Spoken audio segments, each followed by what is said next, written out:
Kwa sisi sasa hii mashine ikija,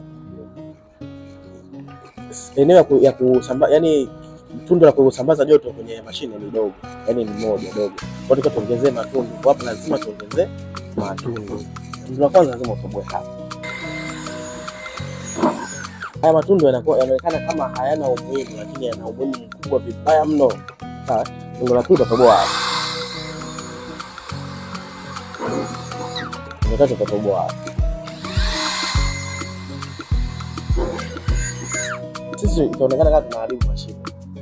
Lakini kuna mtu amekuuzia mashine hii ya Kichina hajatoboa matundu, huyo ni muuzaji, sio fundi.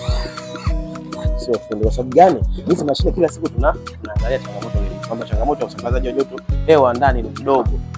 Kwa kama usambazaji wa hewa ndani ni mdogo, lazima uongeze matundu ambayo yatasaidia hewa kuwepo kwenye mashine. Inaweza kama kila kitu kipo sawa, lakini hewa ya oxygen ndani inakosekana kwa sababu mayai yanahitaji oxygen na tundu liko moja. Lakini pia huwa hii inasaidia kubalance unyevu wa matundu. Inasaidia sana kubalance unyevu kwenye mashine yako. Kwa hiyo matundu makubwa. Kwa hiyo unyevu labda ukipungua sana, unaweza kuziba ya matundu kwa kitu chochote kaziba. Kuna labda umepungua sana, lakini ya matundu sio lazima uyache hivi. Kwa hiyo usifunike kwa kutumia hii kwa sababu tunatoboa matundu. Kwa hiyo hapa tunawasha mashine.